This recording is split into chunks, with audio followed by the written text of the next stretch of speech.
Se forma ahí, pero en últimas termina desapareciendo para dar lugar a lo que llamaremos luego como el hueso coxal, comúnmente conocidos como los huesos de la pelvis. ¿Sí?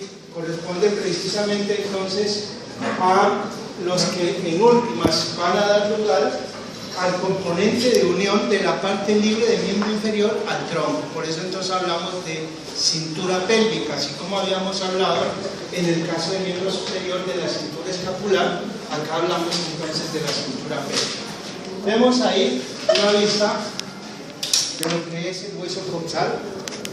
El hueso coxal se describe lógicamente como una estructura consolidada por la formación de la unión de tres huesos. La parte superior, el ilion, hacia la parte inferior y posterior, el denominado como el isquion, hacia la parte inferior y anterior, y un tanto medial, el denominado como el hueso pubis.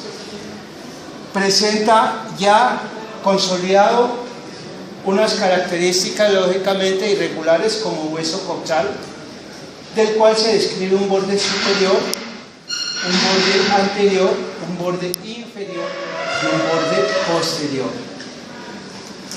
Encontramos que estos bordes superior, anterior, posterior e inferior están delimitando las dos caras. La cara externa, que la vemos aquí, muy irregular, con bastantes prominencias en algunos de los casos, podríamos decir con algunas salientes muy evidentes en otros de los casos, es la que va a estar relacionado por un lado hacia lo que es la región de la llamada como la región glútea, y luego va a estar relacionado únicamente con el componente articular de la porción proximal del hueso fémur, o sea la cabeza del fémur. La parte medial de este hueso coxal es lisa en su mayor parte. Vemos que solo hay una línea que está separando una porción superior de una porción inferior, que la denominaremos como línea arcuada, antiguamente llamada línea innominada. De todas maneras, vamos a ver que este es un reparo anatómico muy importante dentro de lo que es la descripción ya de la pelvis como tal, puesto que esta determinará el límite entre lo que llamaremos como la cavidad pélvica mayor de la cavidad pélvica menor, que sería desde este sitio hacia la parte inferior. Vemos nosotros que los tres huesos convergen a una cavidad hacia la parte externa, muy importante, que es donde encaja perfectamente la cabeza del fémur. Corresponde precisamente a la cavidad acetabular. Y vemos entonces cómo los 2/5 superiores están formados por el cuerpo del denominado como el hueso ilion. Los 2/5 posteriores están formados por el cuerpo del isquion. Y el quinto anterior de lo que es el acetábulo, ¿sí?, o la cavidad acetabular, está formada por el hueso pubis. Ahí vemos los tres colorcitos, que inclusive hasta coinciden con el color de la bandera nuestra, ¿no? Vemos que la parte superficial o la parte externa de lo que es el acetábulo presenta una superficie lisa, bien delimitada, bien demarcada, en forma de una luna o una semiluna. Por eso ha recibido la cara lunada de lo que es el acetábulo. Y hacia la parte profunda, esta cara lunada con su borde interno delimita lo que llamaremos fosa acetabular. Una es la cavidad acetabular y otra es la fosa acetabular, que es profunda y lógicamente es rugosa, y en algunos de los casos es un tanto translúcida, puesto que se acerca mucho a la superficie interna. Y cuando se puede colocar el hueso, digamos así, a transluz, es posible ver, digamos, cierto grado de transparencia en ese sitio. En algunos huesos no es raro, en el hueso seco, que por manipulación o algo se haya desprendido, o sea, que es dehiscente, o sea, se puede desprender fácilmente. Encontramos nosotros que el borde superior no es solo un borde como tal, sino que es lógicamente un componente o un plano bastante ancho, del cual se describen por lo regular tres salientes. una muy externa, una media y una interna. Cada una de esas salientes de ese borde superior, que se extiende desde la espina ilíaca anterior superior hasta la espina ilíaca posterior superior, corresponde a lo que se denominan como las crestas. Cresta ilíaca medial, intermedia y lateral. También denominados como labios. ¿Sí? Labios interno, medio y lateral. Sitios importantes porque ahí se van a originar precisamente a través de lo que llamaremos aponeurosis toracolumbar, los músculos anchos del abdomen. Y tiene, pues, lógicamente también relación, como lo vimos nosotros a través de la fascia toracolumbar, el origen de los músculos del dorso, principalmente el denominado erector del espino. ¿Sí? Entonces, vemos la cresta ilíaca y se extiende entonces desde la espina ilíaca anterior superior, que sería la iniciación también del borde anterior. ¿Sí? Entonces vemos hacia acá la espina ilíaca anterior superior, hacia acá la espina ilíaca posterior superior. La anterior superior nosotros la vemos en las personas delgadas, tanto género masculino como femenino, cuando dejamos descubierta precisamente la región, sí, que está parcialmente separando lo que es la zona abdominal de la zona pélvica. Dos salientes óseas que se observan lógicamente hacia la parte lateral. En determinadas modas hacen resaltar precisamente eso, o sea, observar esas salientes como un componente, digamos, estético como tal. Y la espina ilíaca posterior superior se demarca porque las fascias anclan la piel en ese sitio y forman dos hoyuelos en la parte posterior de la región inferior del dorso. Esos dos hoyuelos corresponden a la posición de la espina ilíaca posterior superior. Es interesante ya que precisamente con lo que es el proceso espinoso de la quinta vértebra lumbar y también lo que es la llamada como la crencha del ano, que es la parte más inferior del hueso sacro, o sea, el hiato sacro, da lugar a un rombo que se denomina como rombo artístico, muy tenido en cuenta precisamente por los que delinean el cuerpo humano y los que lo dibujan precisamente porque la simetría de él determina también belleza, como todo lo que es simétrico. Eso es lo que nosotros hemos aprendido y nos han enseñado los medios, que aquello que tiene simetría nosotros lo tratamos de acercarnos, lo vemos como perfecto. Aquello que no es simétrico tratamos de rechazar. Entonces vemos nosotros que dentro de eso también se aplica lógicamente esta situación. La espina ilíaca anterior superior se continúa luego en el borde anterior con una pequeña escotadura. Esa pequeña escotadura no se alcanza a observar, digamos, en la parte superficial, pero luego aparece lo que es la espina ilíaca anterior inferior. La espina ilíaca anterior inferior es palpable, mas no es visible. Es el sitio de origen de uno de los músculos del grupo anterior de la región femoral, de una parte del músculo. Luego hablaremos de eso. Luego se continúa el borde anterior hacia la parte de unión entre lo que es el ilion y el pubis. Se observa mucho más por la cara medial y lo vemos precisamente aquí en lo que se va a denominar como la eminencia iliopúbica. Entonces la eminencia iliopúbica corresponderá también a un sitio, digamos, característico de inserción de un componente también anatómico que describiremos posteriormente. Luego se continúa el borde anterior con la parte superior de esto que llamamos como el ramo superior del hueso pubis. El ramo ascendente también, o el ramo superior del hueso pubis, presenta en su parte superior lo que llamamos como el pecten o la línea pectínea, que termina hacia la parte anterior también, muy mal visto por la parte lateral, con lo que se ha denominado como el tubérculo púbico, el cual también es palpable. ¿Sí? Entonces vemos ya aquí espina ilíaca anterior superior, espina ilíaca anterior inferior, eminencia iliopúbica y luego vemos lógicamente ya el pecten del pubis.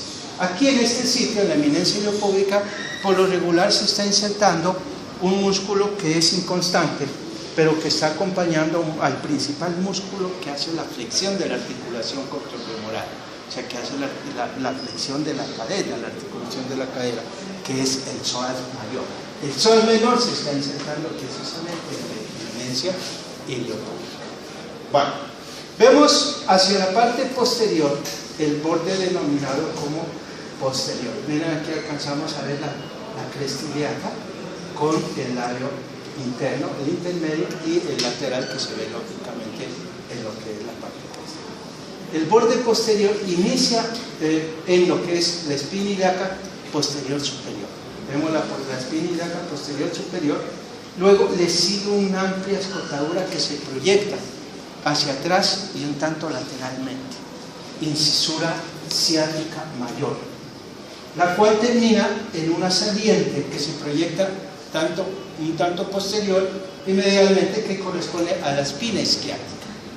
Debajo de la espina isquiática aparece también otra escotadura que es menor que la otra, que la llamaremos entonces como incisura isquiática menor. Esta se continúa ya en el borde posterior del cuerpo del isquion, hasta alcanzar lógicamente ya la parte inferior. En el isquion observamos cuerpo y ramo ascendente. En el pubis alcanzamos a ver entonces cuerpo, ramo descendente y ramo ascendente. El ramo descendente del pubis se une al ramo ascendente del isquion y lógicamente ellos van a conformar, digamos así, conjuntamente con el cuerpo, lo que es el borde inferior. En el borde inferior no hay muchos elementos que describir, salvo, digamos, la unión entre los dos huesos y hacia la parte un tanto medial y lógicamente en lateral vamos a encontrar la tuberosidad isquiática. Se caracteriza ¿por qué? Porque es el sitio en el cual descansa nuestro cuerpo en esa posición, en posición sedante. O sea, cuando estamos sentados, todo nuestro cuerpo está descansando en la tuberosidad isquiática, ¿sí? Esa es una de sus características tal vez más importantes. La cara denominada como el denominado como el hueso ilíaco, ¿qué es eso? Presenta un cuerpo que es el que se ubica hacia la parte inferior y el cual termina uniéndose a lo que es el ramo ascendente del pubis y el cuerpo del isquio. Este es el cuerpo del ilio. Y la parte ensanchada del ilio se denomina como el ala del hueso ilíaco. Externamente esa ala presenta unas líneas que denotan precisamente o delimitan unos pequeños planos. Estas líneas, una de ellas que prácticamente la vemos, casi todas se describen desprendiéndose también de la incisura isquiática mayor. No obstante, aquí en este gráfico solo vemos una pequeña línea que alcanza precisamente la unión del sitio de intersección de los dos tercios anteriores con el tercio posterior de la cresta ilíaca, que corresponde a la denominada como línea glútea posterior. Si hablamos de línea glútea, quiere decir entonces que esta superficie del ala del ilio corresponde a la región glútea. Entonces se denomina como la superficie glútea o la cara glútea del ilio, ¿sí? Entonces ahí es donde vamos a encontrar la línea glútea posterior. Luego vemos esta línea que es mucho más demarcada, que sale de la parte más elevada de la incisura isquiática mayor y se proyecta a un punto cercano a la espina ilíaca anterior superior. Corresponde a la línea glútea anterior. Y luego vemos cómo también desde la escotadura ciática se proyecta hasta el punto medio más o menos de lo que es el espacio existente entre la espina ilíaca anterior superior y la espina ilíaca anterior inferior. Corresponde a la línea glútea inferior, posterior, anterior e inferior. ¿Qué tiene de importante estas líneas? Que nos demarcan unos planos que van a ser sitio de origen, ¿sí? No solo ese, sino que compartirán con otras regiones, lógicamente, en especial uno de los músculos, ¿sí? Donde van a originarse, por ejemplo, los músculos glúteos. Posterior a la línea glútea posterior, conjuntamente con huesos sacros, ligamentos que luego lo describieron, será origen de lo que es el glúteo máximo, músculo glúteo máximo, el cual lo describiremos cuando lleguemos entre la línea glútea posterior y la anterior, este espacio es ocupado como en forma de abanico el origen del músculo glúteo medio. Y el espacio entre la línea glútea anterior y la inferior es el sitio de origen, lógicamente, del denominado como el glúteo menor o glúteo mínimo. En algunos de los casos, cuando él existe, a veces se describe también otro pequeño músculo que estaría aquí en esta región, que es el glúteo mínimo, que es también una variación. Entonces ya sabemos que la cara glútea presenta esas características, mientras que la cara pélvica, ¿sí?, que es la parte interna, es completamente lisa, pero forma una fosa, se denomina como la fosa ilíaca. Esa fosa es sitio de origen del músculo ilíaco. El ilíaco se unirá al músculo psoas, el cual vamos a estudiar cuando veamos plexo lumbosacro, o sea, la próxima semana, ¿sí?, y corresponde precisamente al origen del músculo ilíaco en esta región. Él va a unirse al músculo psoas mayor y, lógicamente, vamos a encontrar que toman un origen común los dos músculos. Miremos hacia la cara pélvica también de lo que es el ala del ilíaco y vemos hacia la parte posterior lo que se denomina como la cara auricular. Esta es la cara auricular, presenta esa forma de una oreja, por eso toma ese nombre. Es el sitio con el cual el hueso ilíaco se articula con la carilla articular del sacro. Por detrás de lo que es la cara auricular, vemos nosotros una parte rugosa. Por lo regular esta parte rugosa queda muy profunda, es muy difícil palparla porque está ocupada por ligamentos, como corresponde a la tuberosidad ilíaca. La tuberosidad ilíaca es entonces ubicada hacia la parte medial del hueso ilíaco por detrás de la cara auricular y el sitio de inserción y de ocupación principalmente por del borde anterior de la cara auricular, precisamente cercano a lo que es la parte media, que es la parte más saliente, se proyecta lo que llamaremos como la línea arcuada. Esa línea arcuada está separando medialmente entonces lo que es el ala del cuerpo. Se continúa la línea arcuada con lo que es la línea pectínea, ¿sí?, y conjuntamente con ella va a delimitar lo que llamaremos como la abertura superior de la cavidad pélvica menor, ¿sí? Si se habla de abertura superior, luego hablaremos de una abertura inferior. Por lo regular se habla de planos también, pero cuando ya se hace referencia a la aplicación en ginecobstetricia, ¿sí? Por ahora vemos nosotros estos componentes como tal. Regresémonos un momentico, damos la cara, ¿sí?, externa. Ya hayamos descrito lo que es la cavidad acetabular. La cavidad acetabular en últimas se ensancha o aumenta de profundidad por la implantación en este sitio de un borde de cartílago, que es la continuación del cartílago hialino que recubre la denominada como la cara lunada. ¿Sí? Esa es parte del cartílago articular, eleva prácticamente lo que es el borde, ¿sí?, de la fosa acetabular, de la cavidad acetabular, y forma lo que llamamos como el labrum acetabular o labio acetabular. Se extiende hasta una escotadura que está afectando principalmente lo que llamamos la cara lunada del acetábulo. Esta escotadura se proyecta inferior y medialmente.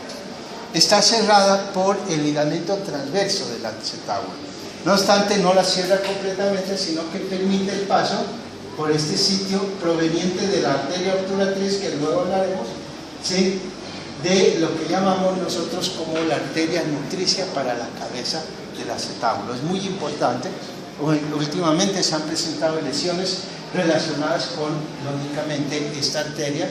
Se obstruye en algunas actividades deportivas, en especial aquellas que se hace descenso muy rápido, o sea, paracaidismo, aquellas que el bull jumping, o sea, el lanzamiento con amarrado los pies con un elástico, o los lanzamientos que hacen en parapentismo, Entonces, se ha observado que no en todo el mundo, lógicamente, por alguna razón se obstruye, produciendo lógicamente isquemia, necrosis y lógicamente necesidad de reimplante de cadera. Con lo que es el cuerpo de la acetabular, cuerpo de disco, ramo ascendente del disco, ramo descendente, cuerpo y ramo ascendente del pubis, delimitan un orificio que se denomina como el orificio obturador o foramen obturado. Este foramen obturado presenta en la parte superior un surco, denominado como el surco del foramen obturado, limitado externamente por una cresta, se denomina cresta obturatriz, ¿sí? Y limitado anteriormente por una espina, y por detrás también por otra espina que toma el nombre de cresta espina obturatriz anterior y posterior. La anterior es visible externamente en algunos de los casos y la posterior es visible internamente, o sea que la vemos aquí en este caso. El canal obturado que se forma precisamente en su parte superior va a ser atravesado, va a ser cruzado por los vasos y nervios obturatrices. Luego veremos lógicamente la importancia de eso. El foramen obturado está cerrado por una membrana, se denomina membrana obturatriz. La membrana y el marco del foramen obturado servirá de origen a dos músculos que toman ese mismo nombre. El uno es por la parte externa y el otro es por la parte interna. Entonces tomará el uno el nombre de obturador, ¿qué? Externo, y el otro obturador interno. O sea que ya nos da una idea precisamente de dónde viene ese nombre. El cuerpo del pubis presenta precisamente la carilla articular con el cual se articulará con el hueso pubis del lado contrario, produciendo lo que llamamos nosotros un tipo de articulación que no es móvil, que en algunos de los casos, en especial por acción hormonal, en la mujer tiende como a ser mucho menos firme, que corresponde a la denominada como la síntesis púbica. Vemos nosotros aquí, ya en una aparente fotografía de lo que es el foramen obturado, el tubérculo púbico, lo que es lógicamente el cuerpo del pubis. Ya vemos la articulación coxo-femoral, pero nosotros nos interesa por ahora hacer una descripción de los componentes también del fémur. Vemos nosotros la denominada como la epífisis proximal y la epífisis distal del fémur, unida por lo que es la diáfisis. Ahorita que hablamos de epífisis y proximal y distal, sí, es interesante, no sé si les llegó a ustedes un correo, yo envié varios de los estudiantes del correo para el Congreso Nacional de Morfología. ¿Sí?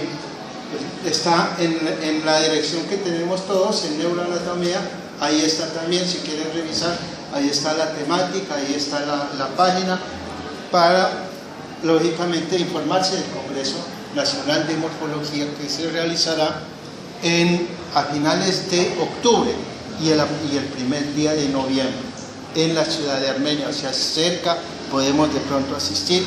Trataremos de hacer lo posible para que esos 2 días no coincidan con algunas actividades al interior, como mínimo no hacer evaluaciones y para que se puedan desplazar. Están abiertas las inscripciones para ustedes como estudiantes, creo que hay una rebaja como de 20.000 pesos, la inscripción como que creo que está en 80.000 pesos por ahora.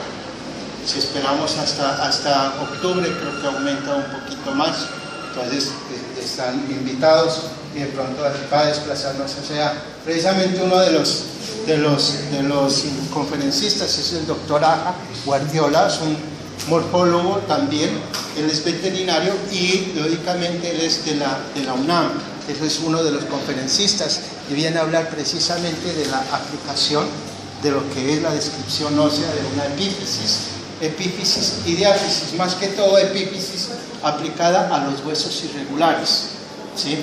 O sea que nosotros por lo regular optamos por hablar de epífisis proximal y distal, nos queda mucho más fácil hacerlo por los huesos largos, pero se considera que epífisis está más que todo relacionado con los denominados como los centros primarios de osificación y centros secundarios de osificación.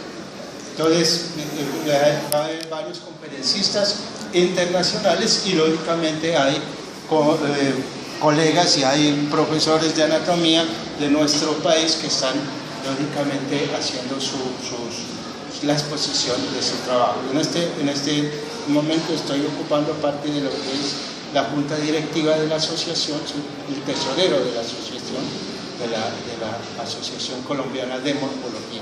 Los quedan cordialmente invitados, ¿sí?, para que asistamos a este congreso. Veamos hacia acá. Entonces, la epífisis proximal contiene lo que llamamos nosotros la cabeza del acetábulo. Corresponde más o menos a 3/4 de una esfera que es un tanto achatada antero-posteriormente. Se dirige lógicamente hacia la parte medial y un tanto en posición anatómica hacia la parte anterior. ¿Sí? O sea, presenta un ángulo entre lo que es el eje longitudinal de la epífisis y un ángulo también entre lo que es el eje longitudinal de la diáfisis como tal. Esta apertura o cierre de este ángulo es lo que va a dar el nombre de algunas, digamos, afectaciones, que es lo que se denomina como coxa vara y coxa valga, que es deformaciones lógicamente en este ángulo que determinan mala posición, mala postura y afectan lógicamente no solo a la marcha de las personas, sino que severamente afectan también algunos eventos, digamos así, de su desempeño. Se une al resto de la epífisis por el cuello, que es una parte estrecha, aplanada antero-posteriormente también, que en últimas termina conformando, al igual que en el húmero, lo que llamaremos como el cuello anatómico del fémur. Se une entonces a una parte amplia y ensanchada ubicada hacia la parte lateral, que se denomina como el trocánter mayor. El trocánter mayor se describe como un componente cuadrangular, del cual es muy fácil observar la cara lateral, pero no es muy fácil observar la cara medial y no obstante se habla de cara medial del trocánter mayor, un límite anterior y un límite posterior. Entonces vemos que en la cara medial hay unas superficies y hay una cavidad, ¿sí?, que es una cavidad que se denomina como la fosa trochanteria o trochantérica, sitio de inserción lógicamente de uno de los músculos que estudiaremos en la región. Entonces vemos nosotros que el trocánter mayor también presenta unos límites anterior, posterior y tanto inferior, y la superficie lateral es un tanto rugosa, sitio de inserción también de uno de los músculos de la región glútea, como lo vamos a ver. Por la parte ventral encontramos y observamos precisamente que hacia la parte posterior y medial se proyecta un poco, digamos así, lo que es el denominado como el trocánter menor. Trocánter menor, sitio importante también, ¿sí?, que en últimas termina siendo el sitio de inserción de el denominado como psoas ilíaco, el iliosoas también, músculo que lo estudiaremos posteriormente, ¿sí? Este trocánter menor se observa mucho mejor por la parte posterior, lógicamente. Ahí vemos el trocánter menor, aquí vemos el trocánter mayor, ¿sí?, en donde lógicamente luego hablaremos de algunas superficies pequeñitas que es el sitio de inserción de tipo muscular. Por la parte posterior, como ustedes pueden ver, entre el trocánter mayor y el trocánter menor hay una porción bastante elevada, corresponde a lo que llamaremos como la cresta intertrocanteria, pero por la parte anterior es solo una rugosidad, ¿sí?, no es tan evidente, no es tan elevada, corresponde a la línea intertrocanteria. Tanto la cresta como la línea tiene, digamos, una connotación especial porque va a ser también sitio de origen o de inserción de estructuras, no solo ligamentosas, sino también de tipo muscular. La diáfisis del fémur, bastante larga lógicamente, presenta también un sitio de unión entre la epífisis proximal y la diáfisis. Es la denominada como la metáfisis, o sea, el sitio de crecimiento del hueso, o el disco epifisiario que normalmente nosotros mencionábamos, que nosotros, al igual que en el húmero, también le damos el nombre del cuello quirúrgico, por esa misma razón, la misma razón, o sea, el sitio donde se tiene que tener en cuenta que no hay que tocarlo hasta que ya no se haya dado el crecimiento total, lógicamente, del hueso en cualquier labor de tipo quirúrgico. La denominada como la diáfisis en un corte transversal tiene la forma de una pirámide triangular, donde hacia la parte medial y hacia la parte lateral se delimitan dos bordes, borde medial y borde lateral, y un borde posterior. O sea que esos bordes, borde medial, borde lateral y el borde posterior, delimitan tres caras. La cara anterior está entre los dos bordes, y es que la que vemos aquí, que es completamente lisa. No hay reparo anatómico que se pueda lógicamente evidenciar en esta parte. El borde posterior es rugoso, como ustedes lo ven aquí.